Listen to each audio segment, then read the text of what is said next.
Okay, now are we live? Now we're actually streaming live. Okay. I needed to click twice. Okay. We already have a comment from Excalic, first post, and 4 people watching. I wasn't expecting anybody because I have done almost no promotion. People are stuck at home bored out of their minds. Yeah. And want to see cute puppies.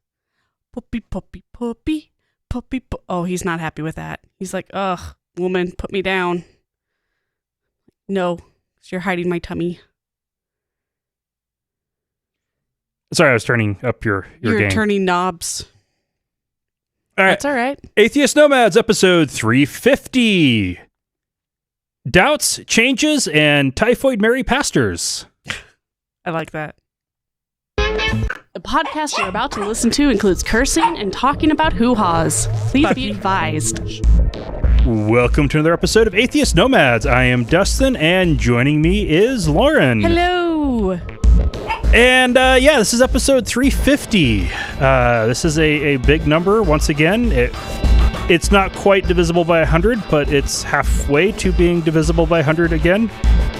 Okay, it's That was divisible by 50. Super awkward. Super awkward fun times. And we are not going 350 minutes. The 300-minute live stream for episode 300 was the last time we're going to be doing that. In the live chat, we've got Excalic saying first post, and Arthur saying we sure are, and baby Leonardo is watching with me. He says hello. Aww, baby Leonardo da Vinci or something. Kepler. De Kepler. It means of Kepler. So, for a little bit more on, and I talked about this in last week's episode, since about the time Aaron left the show, I have been thinking about what to do with the future of the show. And this is 350 seemed like a good round point, roughly 8 years in. If there's a time to call it quits, that'd be a decent time to do it. And I gave it lots of thought. Surprise, he's calling it quits? No. Oh, okay. We gave it a lot of thought. We talked about it a lot. And I even looked at it Not spoiler alert. As, right now, I just got a raise at work. And it's not huge, but it's going to, it's actually, he's essential. It's an 11% raise, so that's not insignificant. Yeah. And if there was ever going to be a time to take a risk on losing patronage, coinciding it with a raise would make it so we wouldn't notice the difference. So coinciding it with the pandemic when the numbers are falling anyway. Right, yeah. It won't hurt. Podcasters are putting out content like crazy and nobody's listening right now. So it's so sad. Yeah. So it's all good. And what I ended up deciding on was, no, I'm going to make the changes I'm going to make and not kill the show and start something new. This is my show. I can do whatever the hell I want with it. And that includes making the changes that I want to make with it. It's my show and I'll... Sound about right? Yeah. Yeah, so... Hasn't stopped you in the past, has it? No, it hasn't. And so... Things that are changing is I will take breaks when I need to. Holidays, summertime. Like when you have diseases. When I'm ill, I won't try and force myself through pneumonia to get an episode out. I'm going to stop doing that. The episodes are going to usually be shorter. Most of them will probably be about a half hour. And they won't necessarily follow a strict schedule.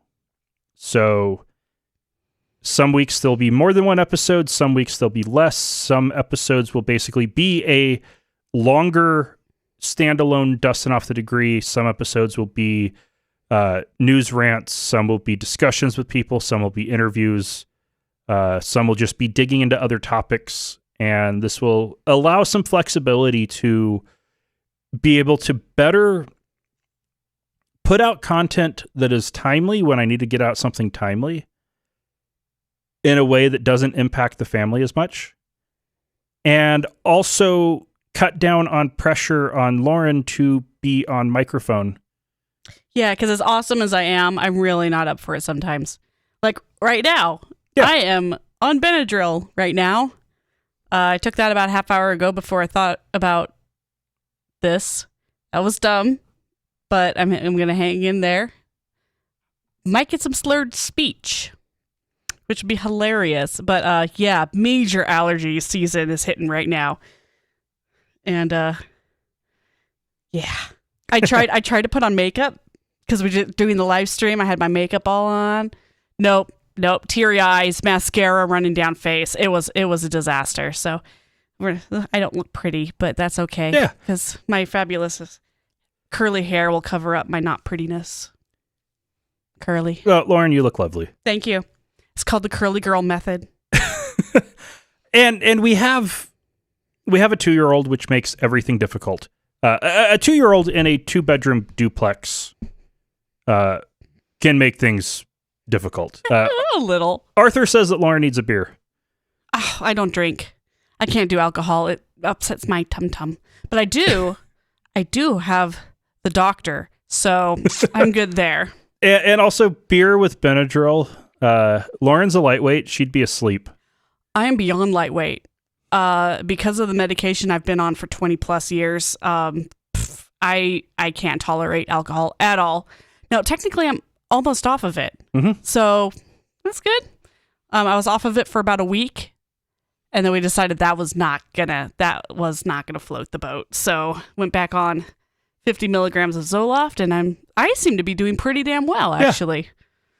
Now it's just allergies. Now it's just allergies. Always something.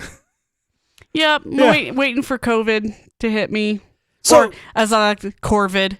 I'm just expecting some crows to 19 crows to dive bomb me at any moment. Corvid, look it up. Yeah, Arthur, we can't toke things in Idaho.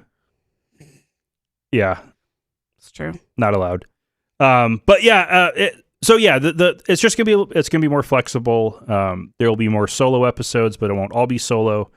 There'll be more variety, and with doing one-offs, I will be able to do some of these one-offs in advance when I have better time available, and it'll make it easier to have stuff sitting there ready to go. Plus, one benefit of quarantine is that we're not going to be out every single weekend. So the stress that Dustin had to get an episode out every single week will be greatly diminished. Yeah, especially with having a second podcast, which I really do enjoy doing. Schism. But it is also work.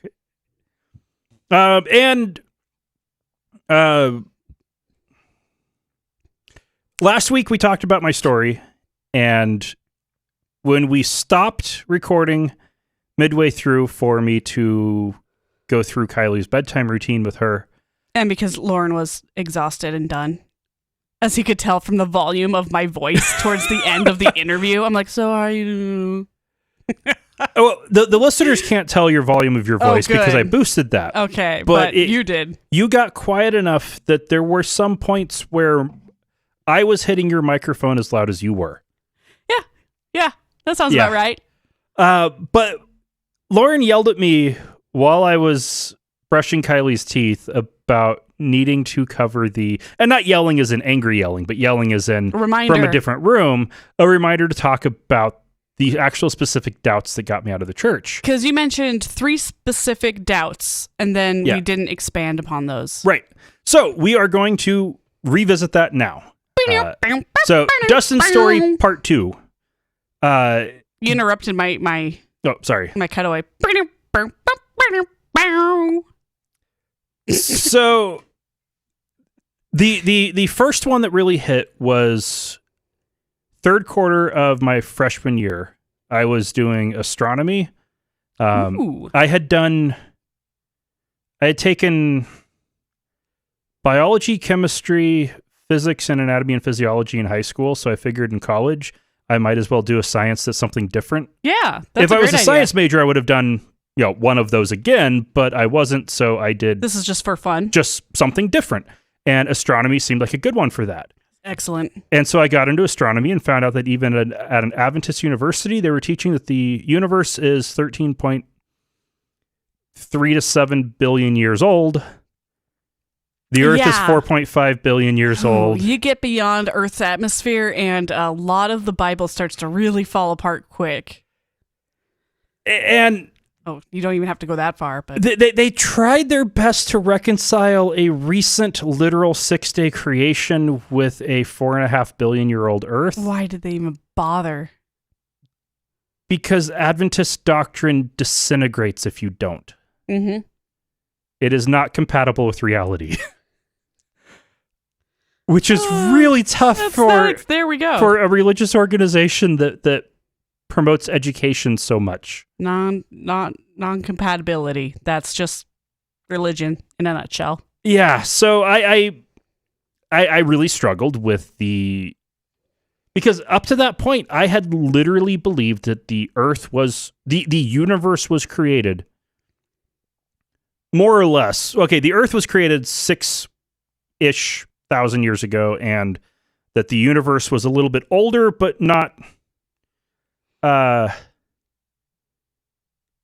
billions. not necessarily billions. Or just like time hadn't been created yet, so it was an indeterminate amount of... Yeah.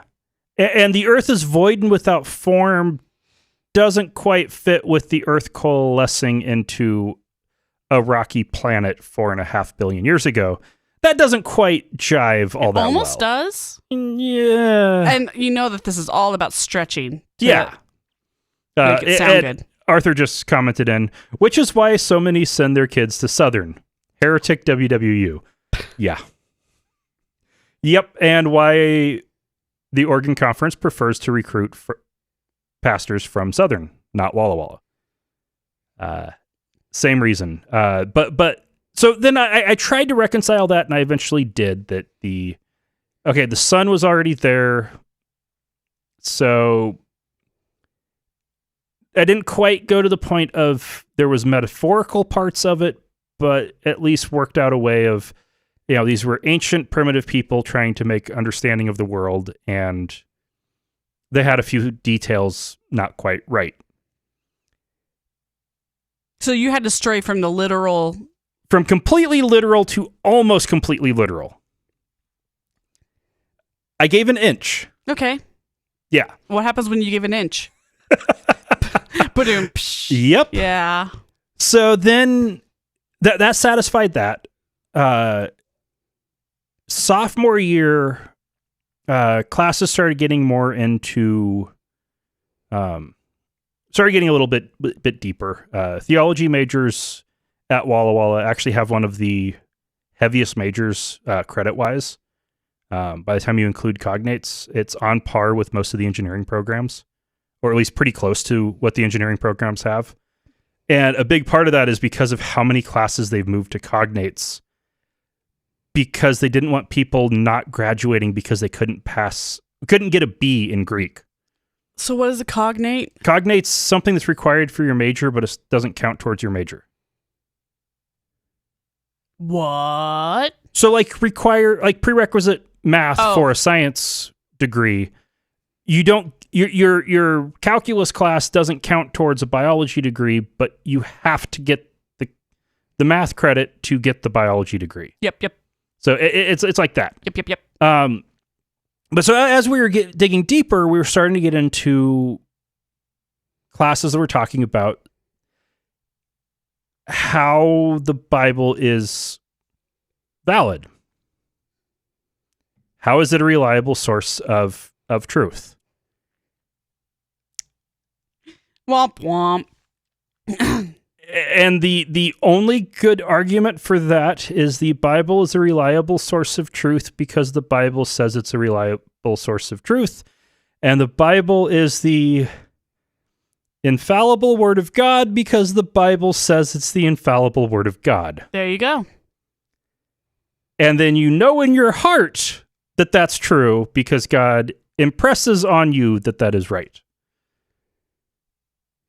Yeah. So you know it's true and a reliable source of information because of feelings. All the feels. You get that warm fuzzy, or as the Mormons would call it, what is it, a burning in your bones? Ooh, I have no idea. There's all kinds of these Have to ask weird Mary about burning, that like one. burning in your bones. I've heard, and I think I heard one professor refer to it as all kinds of burning stuff. Religious people like to talk about burning a lot. They should probably see a doctor for that. The doctor is in. And then it was, and even I think at that point, early on, I was starting to have issues with the concept of salvation. And Arthur just commented, kind of like the Quran. Yes, lots of burning in the Quran as well. And it is true because it says it is true. And if you have a feeling that it is true, then therefore it is true. Conceivably, you could have the same I think, thing. therefore I am.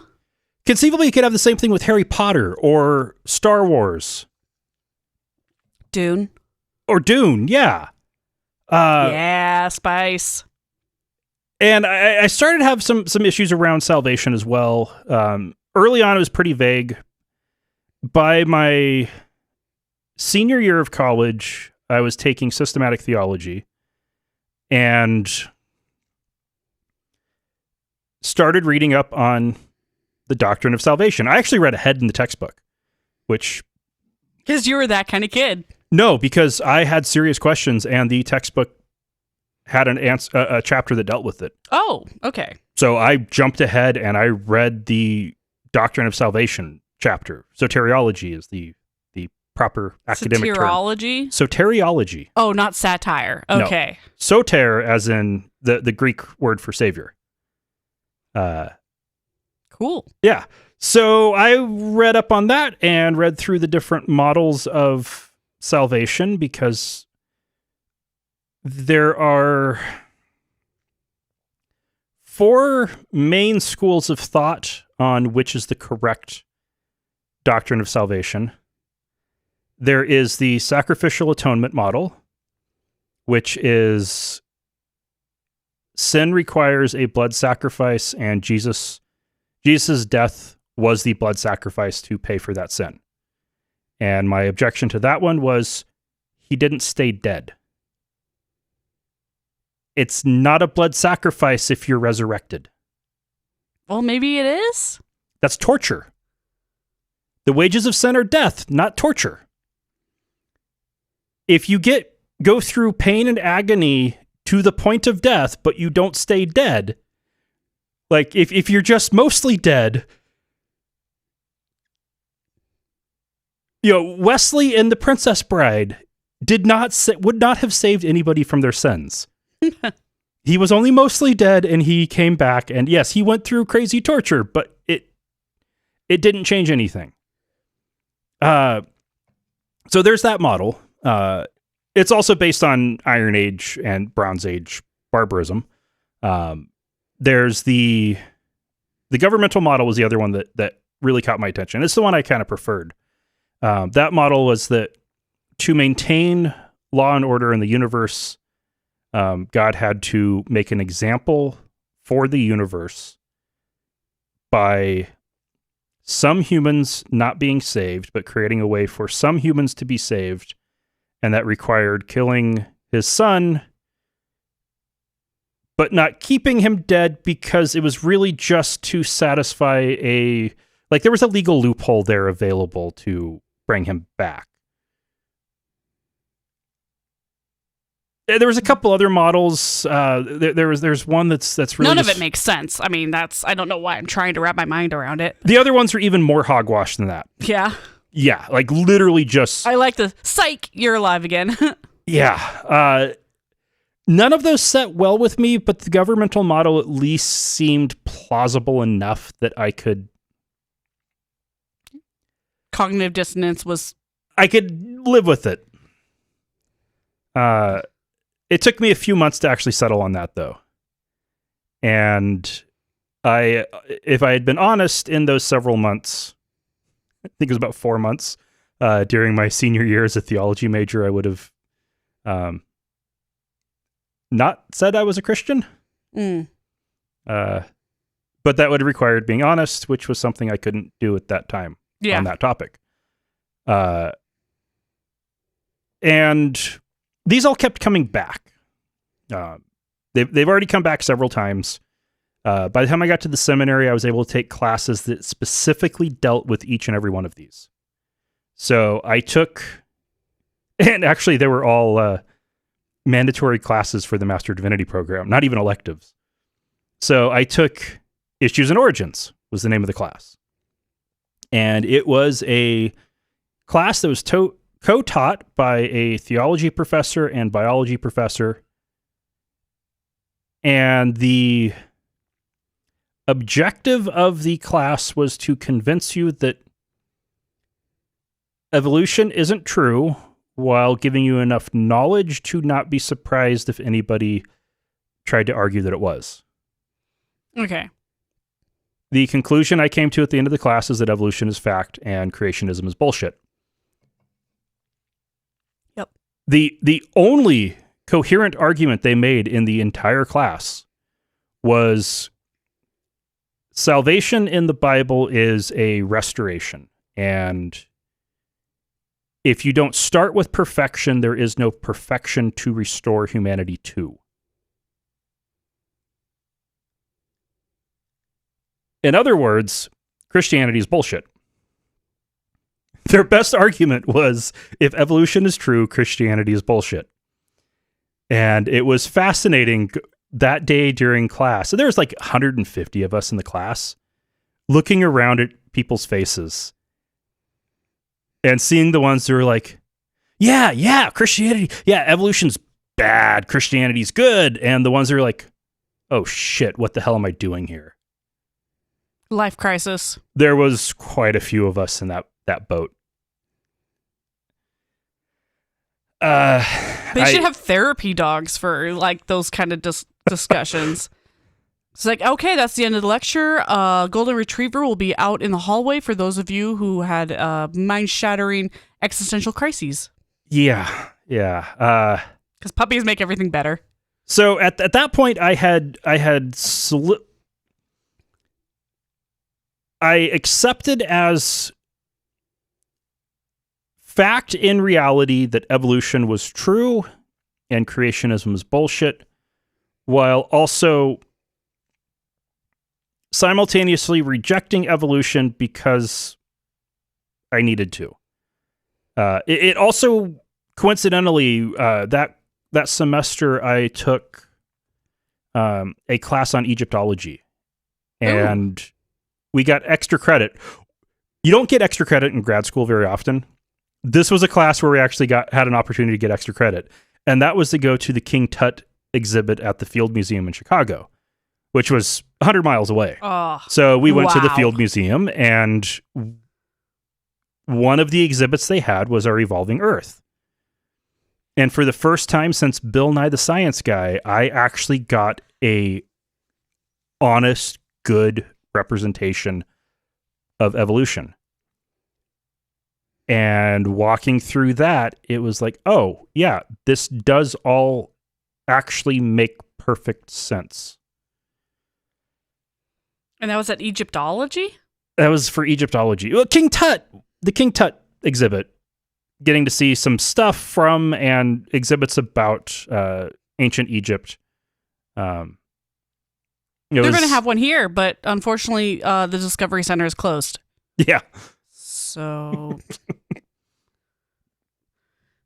And Arthur says that something happened to him in regards to evolution, or same thing happened to him in regards to evolution.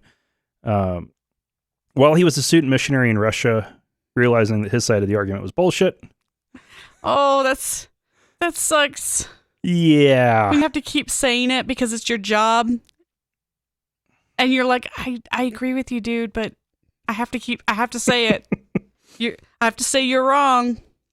I don't agree with it, but you're wrong, quotation marks. And I had a class that same semester on the authority of Scripture and whether it's the literal inerrant Word of God or it's the inspired Word of God. And what was really funny was I'd had almost the exact same class at Walla Walla. And in Walla Walla, it was called Inspiration and Revelation. And at Andrews, it was called Revelation and Inspiration. Ugh. Okay. And the professors were on opposite sides of the argument, hated each other's guts.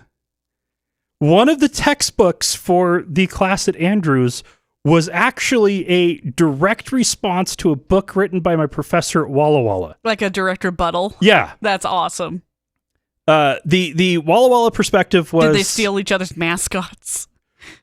The Walla Walla perspective was that it wasn't word for word inspired by God. It was inspired people writing down messages. Therefore, you get the fallibility of man. So it's not completely infallible text, but the message is infallible. Okay. But not word for word, detail for detail, which is a much more tenable position I like that.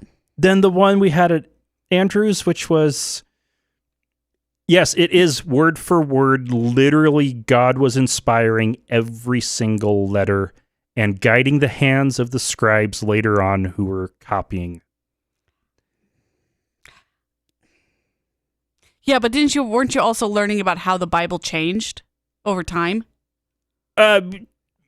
Copying errors. Yeah, when you look at the copying errors, if that's what you're referring to, I mean, or the books that were getting included or not included, it's. I don't think it'd be fair to say the Bible was changing over time, because yes, there were copying errors that happened as manuscripts were getting copied. In where was your God then? Modern translations use a lot broader spread of manuscripts than the older translations. So a modern translation is going to be much more accurate to the original text than King James, which was dealing with mostly medieval copies. We did learn about that. We also did, that wasn't a big deal because the message was preserved. Even though there are cases where you can actually find copying errors that got added into the text, like notes on the margins that got added into the text. John 11 came in that way. Oh. The last chapter of Mark came in that way. There were somebody's notes, and then somebody's just not got paid attention. Copied in. Okay. Josephus has a reference to Jesus in it. That was a note somebody wrote in the margin that later got copied in. Oops. Scribes copied everything. They uncritically copied every single word. At least the good scribes did. And so for that class, I had to write a paper, and especially grad school, you write lots of papers.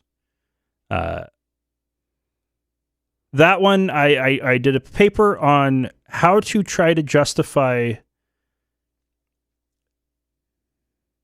an argument for the validity of Scripture to a secular person in the Northwestern United States. Well, that's awfully specific. Yeah. I was from Oregon and planning on going back to Oregon. So I was trying to write it for how could I try to convert the unreached peoples back home. Okay. Also, how can I make sense of this for myself? Because this is what I needed for myself. Yeah. And the conclusion I got was, you can't. Womp womp. I wrote it a little bit nicer than that, but like I put in some ideas on some tactics that could be tried, but even acknowledged in it that they're not likely to be effective. Yeah. So, did you do any specific tailoring for like people in the Northwest, or was that just a generic my hometown kind of thing? It was Like, what would change an argument from the Northwest versus the Midwest? well, it was basically like in my mind, I was picturing a kind of the spiritual but not religious Portland or Seattle, Okay. spiritual but not religious geek, basically, Okay. was my kind of my target on that. And I figured it was also a grad paper, and grad papers have to be super specific. yeah, Because everybody's written about everything already. right. Like I had one class where to do an original paper, and I actually managed to not find that anybody else had written or at least published anything on this. It was on the development of the personhood of the Holy Spirit as Adventism was gradually moving towards Trinitarianism in the 1890s. Oof. So like it was specific to a decade, finding texts where people were writing about it because nobody wrote anything about it prior. So I had this like 10-year window with a couple of texts, and yeah, that All was right, way to go. managed to pull off like 15 pages on that. And then the final one was Doctrine of Salvation, and actually had a class my second semester in the seminary called Doctrine of Salvation, where we got to work through that all again. And instead of it being 2 weeks in my systematic theology class in my undergrad, it was an entire semester on the one doctrine. Ugh. And again, none of it makes any goddamn sense. Every single model to explain the Christian doctrine of salvation is bullshit. And my big hang up on that was, if sin requires a price, you can't cancel the check. So Jesus was a cheat, Yeah. and you couldn't get over that. It was a cheat. It was a hack. Any God who could would condemn people to death for crimes and would accept a cheat, then wouldn't purgatory make more sense that the Catholics have? Yeah. Or wouldn't just letting people die Nope. You got to and burn then in hell resurrect for them? all of time. Adventists don't have an eternal hell. Oh, okay. Because that's a whole nother level of bullshit. That's actually also not really found in the Bible. It just like the whole thing is just, it's all based on, it's based on ancient pagan animal sacrifice, tied in with this. And you actually get a little bit of this from the Quran. God won't let a good man die. So Jesus wasn't actually killed, according to the Quran. God took him from the cross and hid him away, and then took him up to heaven. Because God wouldn't allow somebody that good to die. But I thought the whole point was that he wasn't that good because he was still human. No. If he wasn't perfect, then the whole taking on the sins of the entire world doesn't work because he'd have to pay for his own sins. So Okay, he had to true. be perfect. Okay. By definition, for any of this concept to work, he had to be perfect. And yet, but the check was canceled before it was cashed. That ended up being a serious issue for me. Especially once you add in that there is no reason external to the Bible to justify the Bible being any more valid than the Quran or the Bhagavad Gita Oh, yeah. or Tao Te Ching. And by that time, I had read the Quran and the Tao Te Ching, and I don't think I read the Bhagavad Gita. No, I didn't read the Bhagavad Gita, but the Tao Te Ching and the Quran I did both read. There's no external justification for any one of them being correct and the other one's not. And there is no way to argue that evolution isn't true. No good argument for it. I love going, there's a review for, because I got off on looking at 1-star reviews for national parks, and a great one was for the Grand Canyon, I think, was this guy was confused. He's like, how could they say that this was developed over millions of years when the Earth was only 10,000 years old? It's like, oh, universal head slap. It's like, no.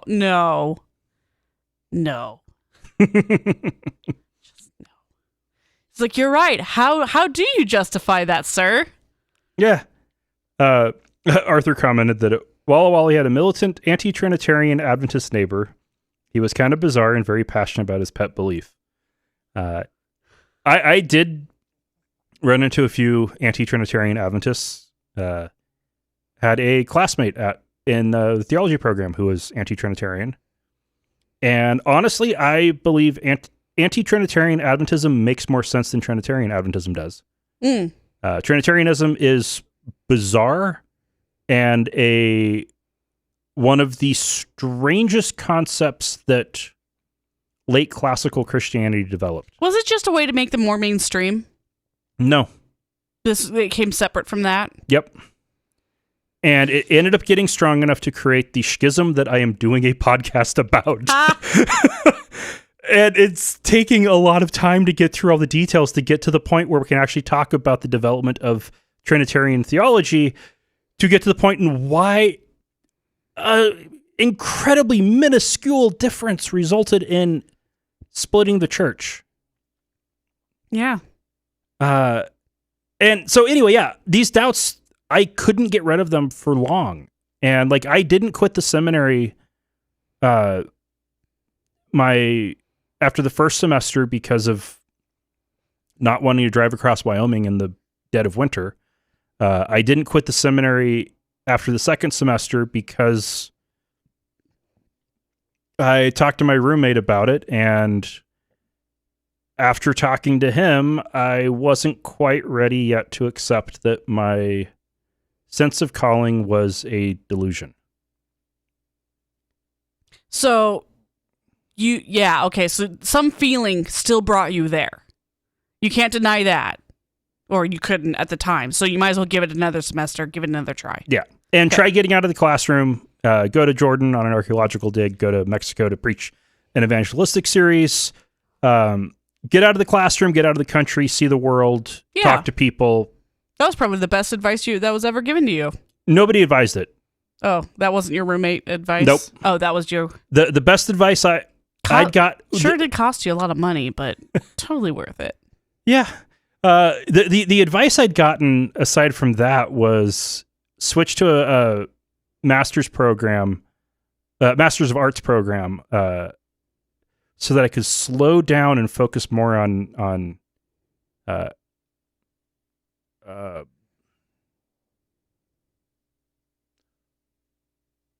just blanked. A Masters of Art? Master of Arts degree, MA, and man, my brain keeps getting stuck on eschatology. That's not the right word. How we know things. Oh, that frustrates me that I forgot that word. Okay, well, how you know things. Yeah. That advice was stupid because that would have been way more expensive and slower and gotten me out with a degree that does not get you a job anywhere at all. So, yeah. Well, you have a liberal arts degree. Would you like fries with that? Yeah. So, yeah, I kept reworking through those. I got out. I got to think about it a lot while I was traveling around Jordan and digging. I got to think about it a lot while I was preaching in Mexico. And, yeah, I wasn't an atheist when I left Mexico. That still took a few more months. I But at that time, all I had left was a pretty small God of the Gaps. Yeah.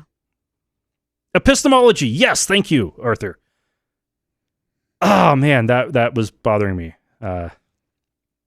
Thank you, Arthur. That saved us a lot of grief. Yeah. So yeah, that's the story on those doubts. All right. Yeah. I am sure that there's a lot of people out there who have those exact same problems, and that's why you have to find local secular groups to talk this out of, because man, if you're going through this, you're not doing it alone. Yeah. Although I bet it feels like you are.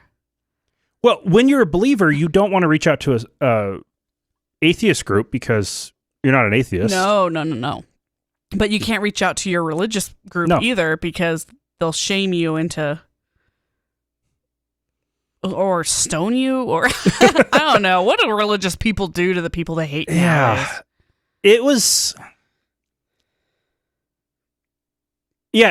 difficult to find people to talk to. I did find 2 professors that I took classes from at the seminary who described at various points in classes going through stuff I could relate to, struggling with doubt. And so I got private meetings with each of them to ask them about how they worked through it. Were they the ones that pretty much admitted that they didn't? Yeah. Yeah. In both cases, they admitted to they like the community. Yep, they don't want to give that up. They have nice jobs. They've got friends, family. Fake it till you make it. And one of them travels around the country arguing against evolution when he doesn't actually believe in creationism or even believe in Christianity. He's an atheist pretending to be a conservative Adventist, and that is disgusting. That's pretty awful. It's one thing if you're just sitting in the pew, keeping your mouth shut. It's very different if you are actually promoting ideas that you don't believe in. Yeah, all over. That's why I couldn't keep preaching in Mexico. Like I'd made a promise to myself after I preached one sermon where I tried to preach the party line, something I didn't necessarily agree with, to never do that again. And I did a good job of never doing that again until I had these canned sermons that I couldn't stray from. And that sucked. Yeah. I did not like that. One thing that was interesting, though, was for several years after that, when people would ask me how I ended up an atheist, if I actually told them the story, they would try to argue these 3 points.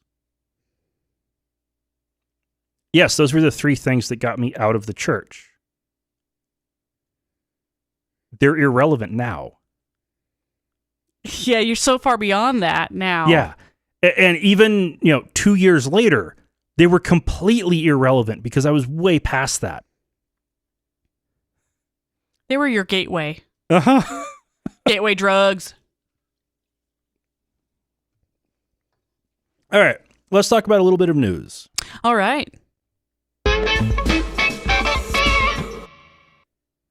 So, I like my version better. we are going to talk a little bit about COVID-19 because that is the news. Yep. Last week, I talked about the only non-COVID-19 news that's been in the news. That was the earthquake, right? Well, Idaho's anti-trans bills. Ugh. Yeah. So I like to call them lawsuits in waiting. Yeah. American Atheist is handling this all correctly. They are postponing the 2020 National Convention that was supposed to take place Easter weekend in Phoenix, Arizona, 1 year. Okay. So it will be Easter weekend in Phoenix, Arizona in 2021. Why Phoenix? Okay. They travel around picking different places, and Phoenix is up. Phoenix won. Yep. Yeah. And it has a major airport. Boise will never get it because it doesn't have a major airport. Yeah. Got it. Yeah. So good job.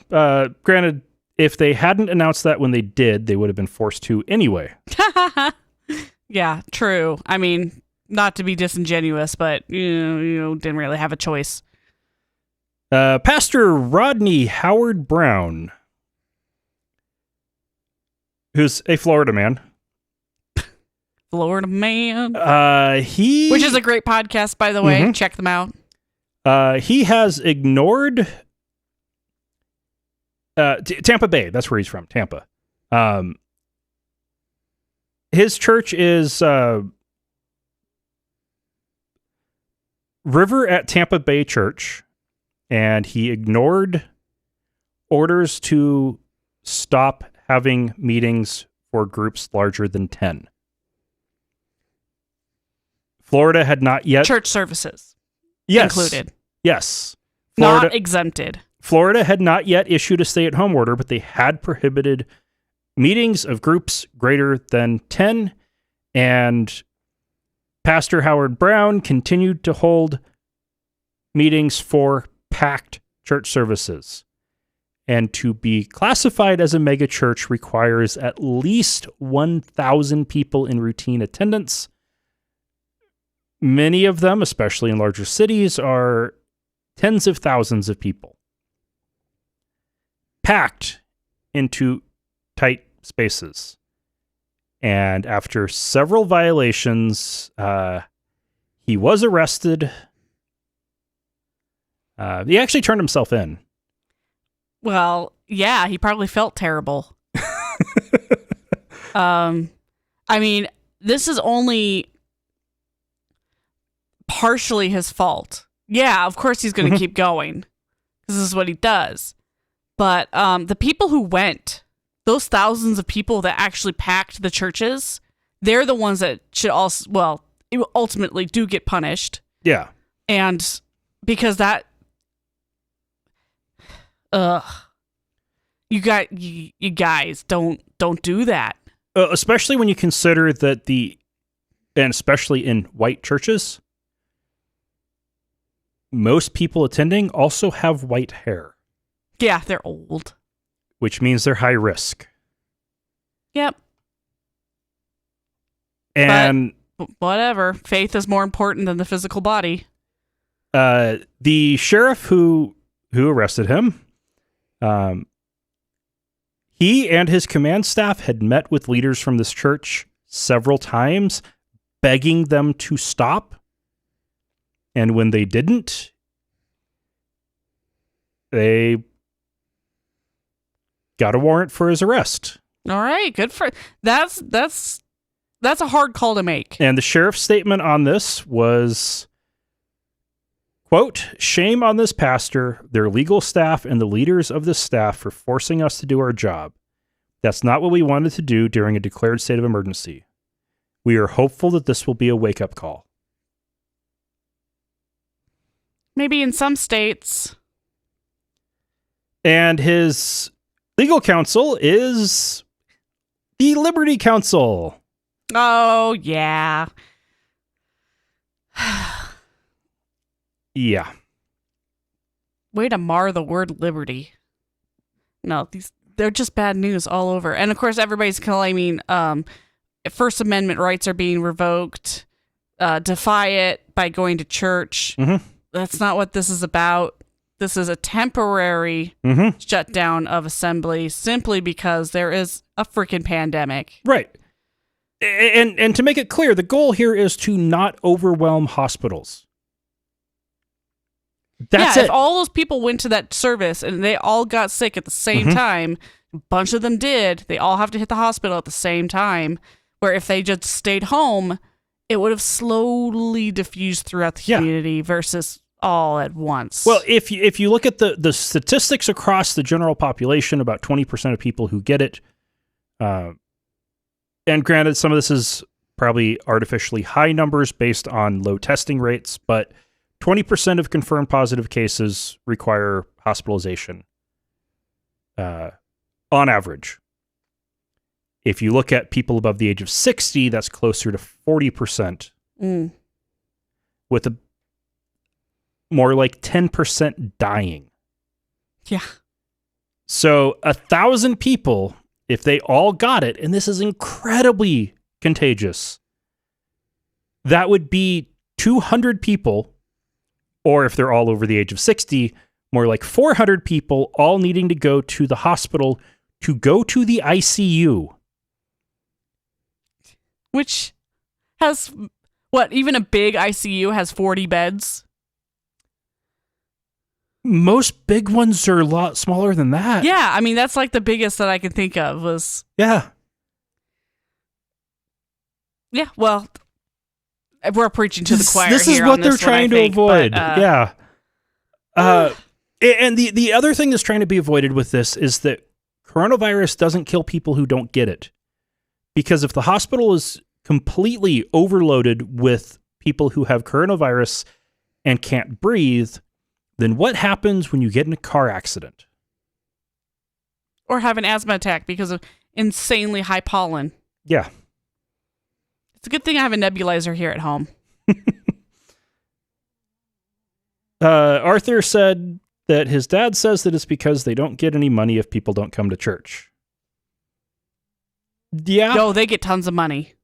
Now, realistically, these churches should be budgeting off of tithe, and if their members are actually paying tithe, that's based on percentage of income, not how often they attend services.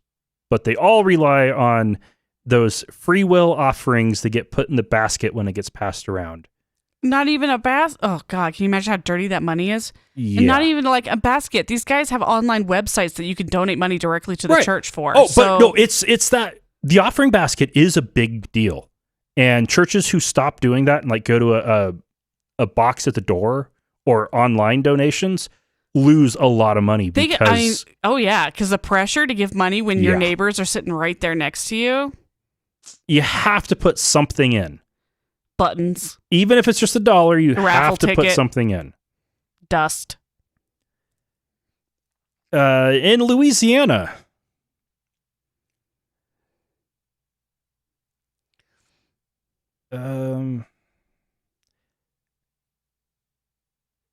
Baton Rouge pastor Tony Spell of Life Tabernacle Church has received a misdemeanor summons for 6 counts of violating the governor's executive order barring large gatherings. Okay. So he's done this multiple. 6 At least times. 6 times.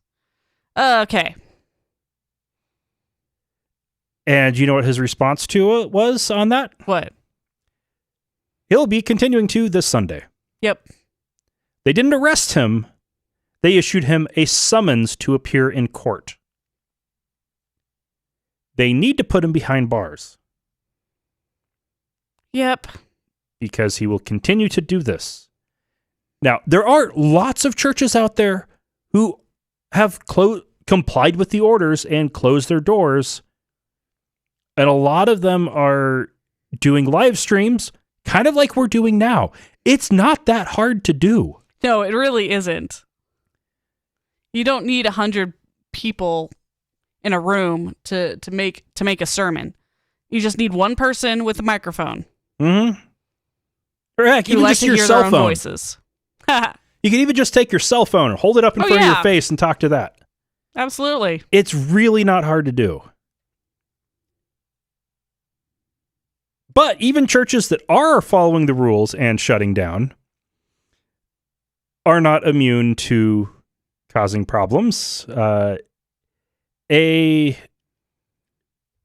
Russian language church, the Bethany Slavic Missionary Church in Sacramento, California, is responsible for 1/3 of all COVID-19 cases in that county, Oh, wow. with more than 70 confirmed positive cases at this time. Oh, that sucks. And they shut down in mid-March. Oh. Just too little too late, or... They kept having small group Bible studies in people's houses and pastoral visits. Yeah. Oh, man. So you just have everybody visit everybody going around in a circle, and before long, everybody's gonna get it. Yeah.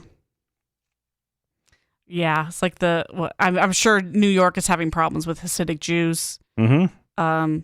Missionaries that are out in the field who aren't stopping, who are going door to door. Yep.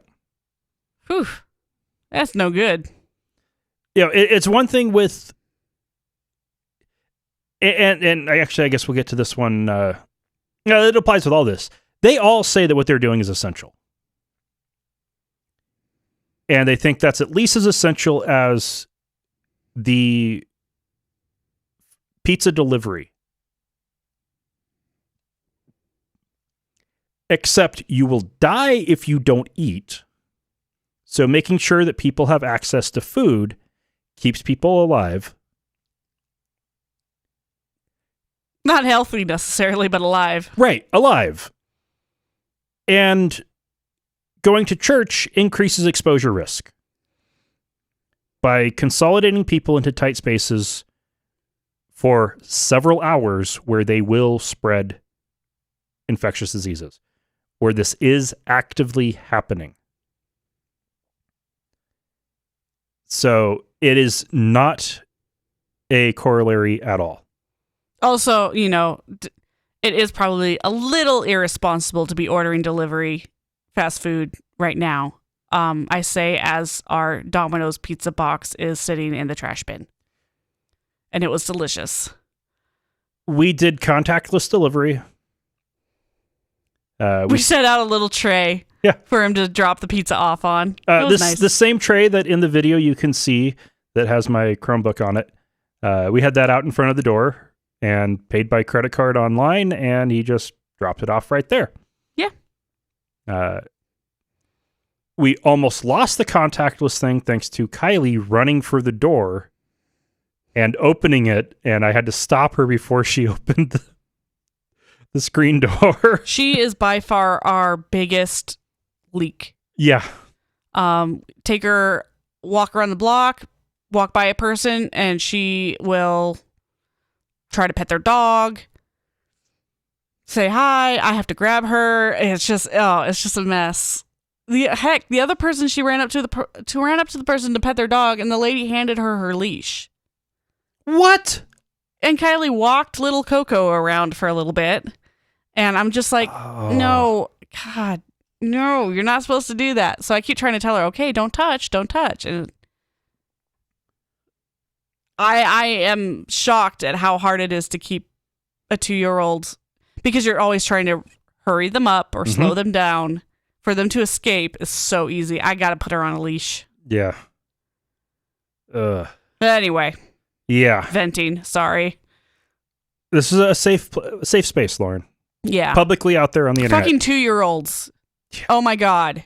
Yeah, because how do you explain social distancing to a 2-year-old? How do you... Yeah. I tried with her little toy farm animals, and that idea was... right over her head. Didn't work. Yeah, I tried and failed, and telling her, no, you can't pet those dogs.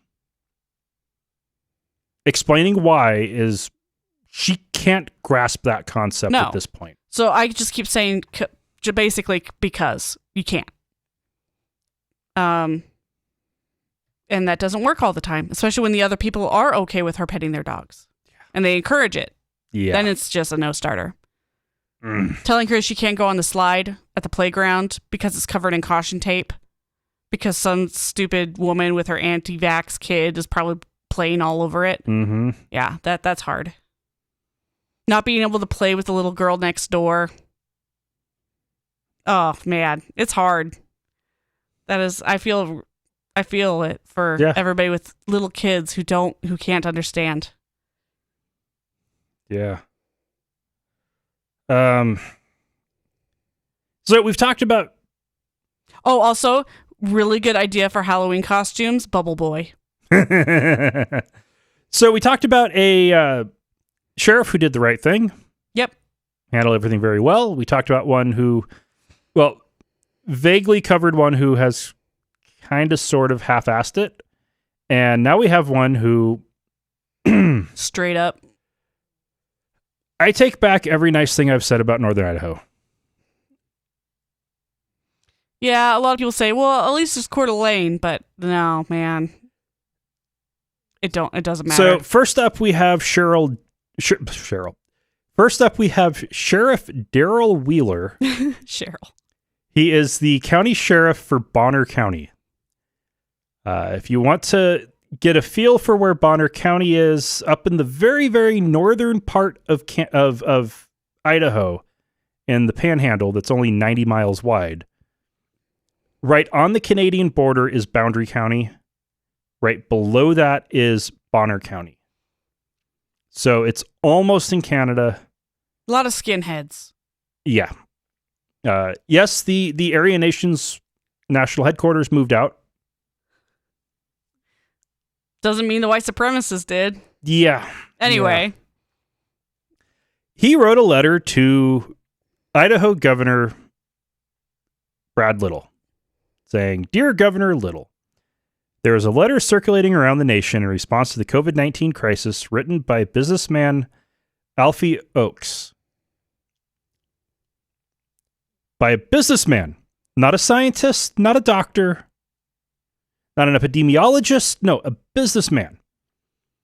Back to his letter. It brings up and questions many important points. 1, the reliability of the information disseminated by the World Health Organization. 2, our response to that information. 3, the cause and effect devastation caused by our response. And 4, our responsibility to change course. In the spirit of changing course, I'm urging you to call up the full Idaho legislature and assemble them for an emergency meeting in Boise to discuss these points. In other words, set up a meeting of more than 10 people To talk about this thing that they've already talked about and decided on. Okay, back to his letter. I do not believe that suspending the Constitution was wise because COVID-19 is nothing like the plague. We were misled by some public health officials. Now it is time to reinstate our Constitution. On Tuesday, here is where we get to the point. On Tuesday, Texas Governor Greg Abbott changed his state's course by signing an executive order giving churches back their right to assemble. In the spirit of liberty and Constitution, you can request those that are sick to stay home, but at the same time, you must release the rest of us to go on with our normal business. And that's what it's all about, is business. People are losing money. No, this one's about churches. Well, I know, but it's always... Yeah, it's about churches, but it's being... the people who keep circling this stuff, they're all business people. Yeah. Who are losing money. This Constitution has not been suspended. Nope. The First Amendment still stands. Yeah. You just can't have gatherings. Of any kind. And if you exempt churches, that means that you're giving churches special privilege. Yep. Which is less constitutional. Very. However, it is a fucking emergency. It's not the plague. Well, it's starting to look like it. That's what... Pandemic is another word for plague, by the way. It's not the Black Plague. No, we've got that one pretty much under control. It's a couple of gophers. But no, this is bad. And this guy is being incredibly irresponsible. Yeah. But that's what happens when you elect anti-government people into government positions. Mm-hmm. They are anti-government. They don't want to listen to you when you say, don't do that. They'll take your money, but they won't listen to you. So, man, yeah. And his big thing is he just wants to go back to church. He wants churches to be able to assemble. They're suspending the Constitution, but not allowing free assembly or free practice of exercise of religion. Tell your pastor to do it online. Live stream it. There you go. Problem solved. And one thing that is important to note, though, is the Constitution applies to the federal government. Some of the Constitution applies to the states. Some applies to the states always. Some applies to the states sometimes. Mm. And it can all be suspended in an emergency. Now, of course, that's how a lot of people end up in power who shouldn't have it. And that is something you have to keep an Right. eye out for. It's really easy to shut everything down in an emergency and then just keep it going. Oh, yeah. Tons of dictatorships start with emergencies that are actual emergencies. Some start with emergencies that are the creation of the would-be dictator. Yeah. And that state of emergency just never ends. And so they just continue to exercise emergency power forever. That's not what's happening here. Not yet. And if it doesn't end when the emergency ends, then we have an issue. So, don't jump the gun on this one. Yeah. And he's not alone in northern Idaho. No, we got more. So next we have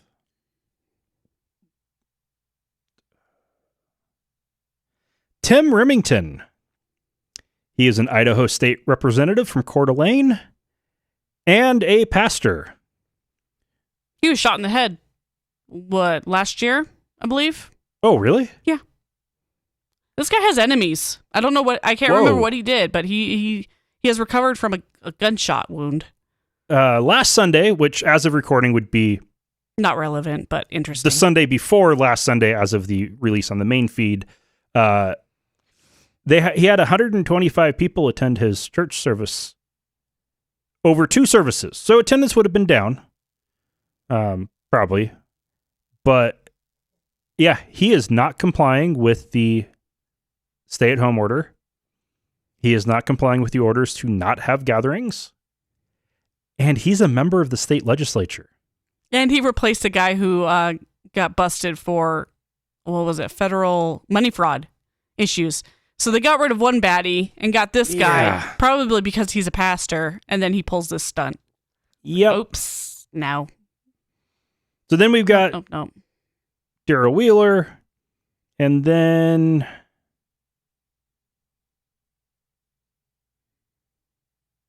our favorite, Heather Scott, Oh, God. Blech. Idaho State Blech. Representative. She wrote, "It's not the role of government to be picking and choosing which businesses are essential and which ones are not. Because what has happened is they have just showed everybody in this nation how because of a flu, they can completely take away all your First Amendment rights, the right to assemble, and everything that belongs to that.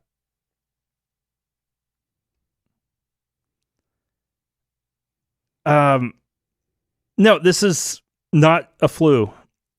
It is a virus that nobody has any immunity to. The best comparisons to this actually isn't 1918 influenza pandemic. I think a better comparison is the bubonic plague or Pox. the Columbian Exchange. Yeah. Pox.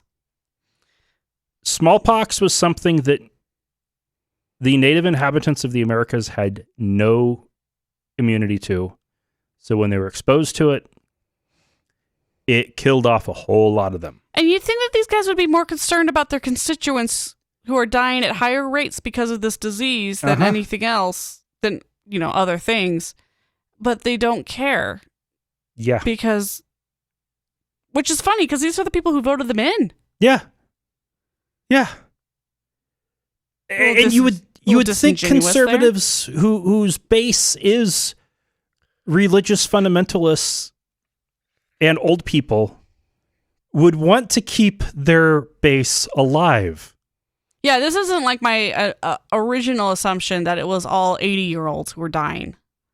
More the testing is so screwed up anyway. But it is hitting younger people. It is a concern for everybody.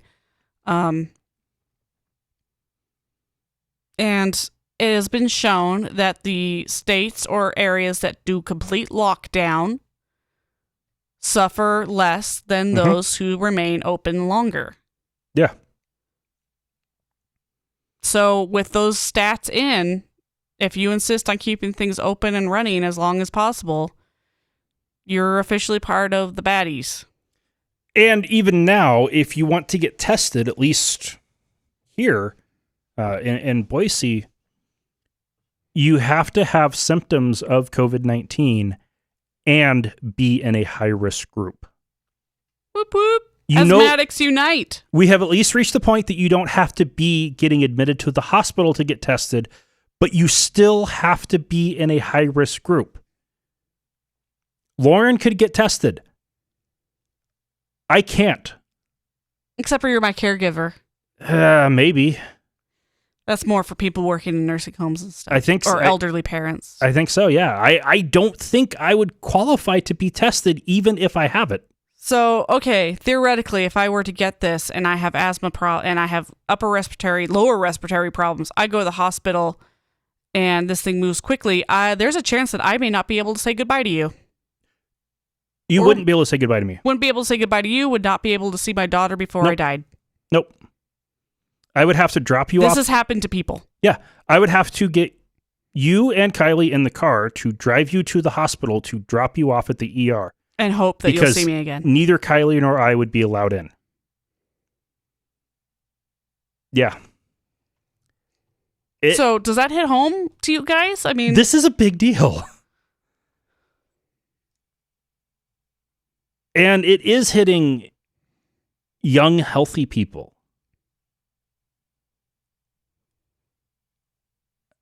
And anyway, we talked about this enough. We still got.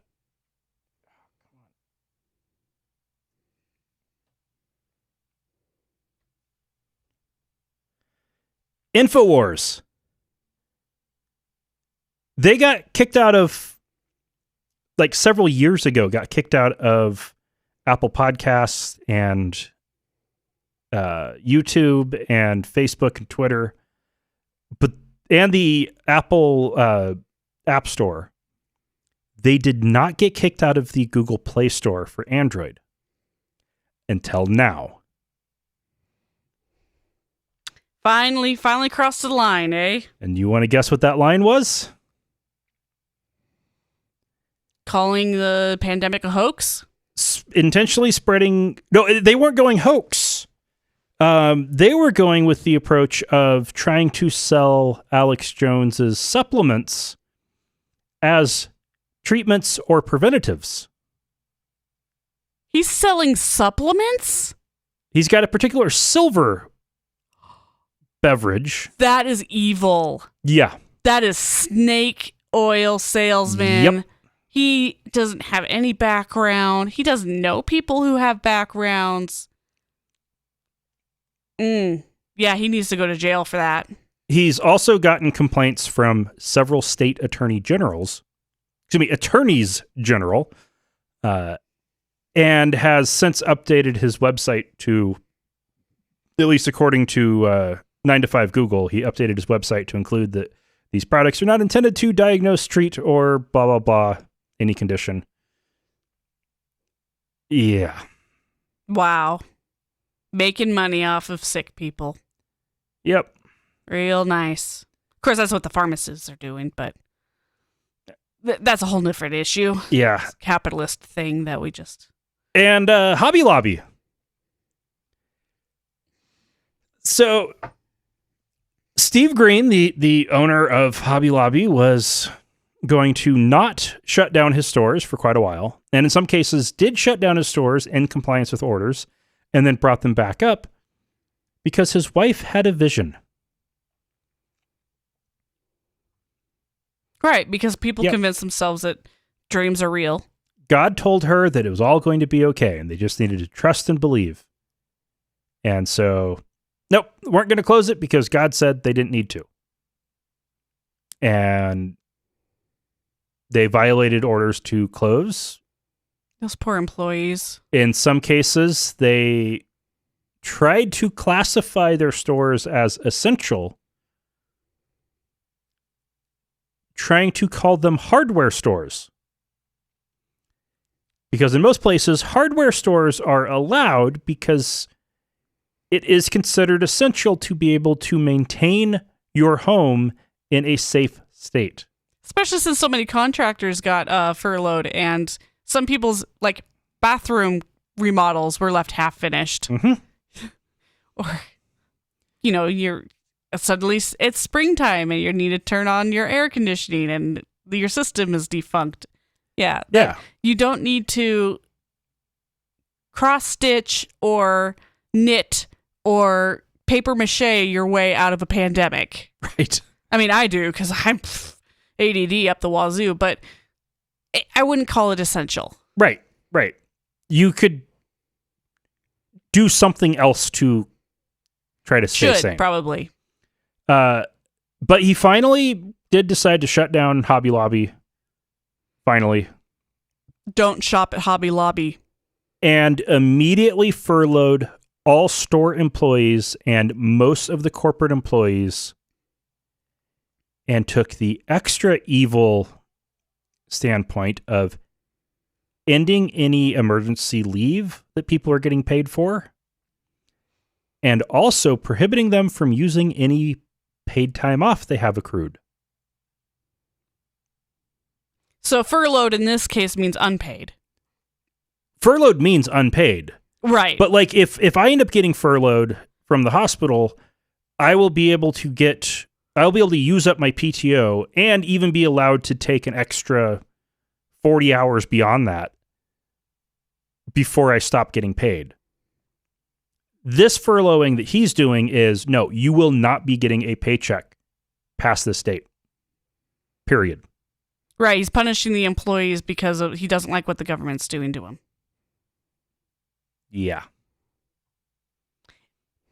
In uplifting news, Pink, the singer star, has recovered from coronavirus 19 and has donated $1 million to the cause.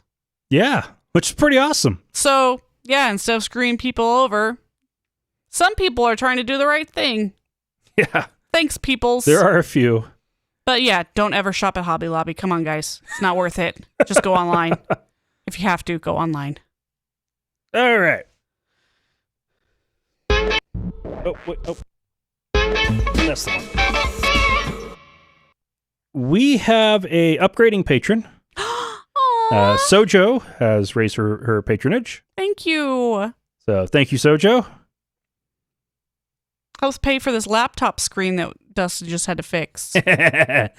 Yeah, the laptop that the live stream is running off of is... it looks good. It was a hand-me-down from Lauren's mom that Lauren's dad had knocked off a table and it fell and cracked the screen. I think it was like 2 weeks old. Not even, maybe. Oh, he felt so bad. He was vacuuming and knocked it off. Oh, man. So they gave it to us, and at that time, there were not any screens available for it. So I finally got around to wanting to actually do that after I found an easier way than the official way to replace it, which required a complete dismantling of the laptop. This is just 3 screws and a couple clips. Well, I did break a couple of the clips, but not only did I replace the screen, I upgraded it to 1080p. It's nice. Sweet. We got a on the contact form on the website. We got something from somebody named Messenger. Nice. We won't shoot you. All right, the comment. Introduction. Be certain of this, that the highest aim of creation and the most important result is belief in God. If I were to print this off, it would be probably... Copy pasta. 10 pages? I have not read the whole email. You can't. It's Ridiculous. ridiculous. It's so funny because I don't know who thinks that these kind of emails get through to anybody. If it's longer than 2 paragraphs, you're not going to get read. Yeah. Much less having a whole diatribe. Yeah. Freaking grad student paper. We got a comment on Messenger. YouTube on episode 236. Ooh, going back a little So ways. that's a while back, yeah. This was from Rob P. 123451. Hi, Dustin. I just Come up with a heard better name than that. your mocking of my responses to you and your podcast. No worries, and know that you do not believe this. By the angels of God recorded all that you said, and yes, even the mocking. Time is short, bro. Wake up before that great and dreadful day of the Lord spoken of in Malachi 4:5 comes.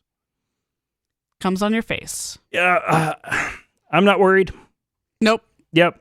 Not gonna stress about it. Yep. In response to episode... I'm gonna stress about that squirrel digging in my garden. It's gonna see end of days here pretty soon if it's not careful. But Malachi? In No. response to episode 347 from Rich, Oh, okay. we got Dustin, hang in there, buddy. We need you. Oh, yeah. Thank you. Oh, yeah, that was with my infection. Yeah. Yeah, that was rough. It's been a rough couple of months, guys.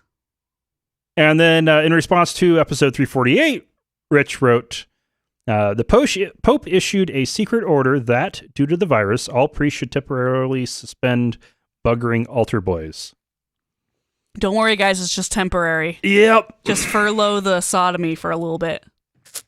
I'm sure that as soon as... Actually, the specific order is... I don't know that it necessarily prohibited having altar boys helping. Because they're still supposed to go through the sacraments, they're just not supposed to hold the public services. So that probably won't stop any priest from buggering altar boys. No, probably Yeah. not. All right, so on that note, Lauren, thank you for powering through on Benadryl. Yeah. Look at this hair, guys. Look at that. Look at those curls. Freaking springy. Altar Boy. Arthur and Leonardo, thank you. And Excalic, thank you as well for watching on the live stream. Yes, thank you guys. Love. You got some nice cleavage shots there early on. That was good. And until next week, remember, not all those who wander are lost.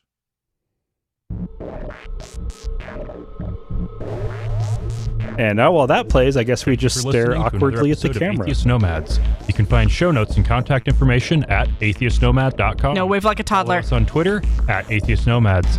And like us on Facebook at facebook.com. Life is better if you wave like a toddler. Please subscribe to the show in iTunes. Pure enthusiasm. Or your podcatcher of choice. And while you're there, feel free to leave us a review. Oh, I keep thinking I'm going to see that paintbrush, and I'm just not seeing Until it. next time. okay, this has so been Excalic the was Atheist Arthur. Nomads. Oh, We have 3 concurrent viewers, so I don't know who else is... Nobody else is commenting. But all right. thank you, That's concurrent cool. viewers. We love you. All right, I'm ending the stream. Bye. Finally got to Nick.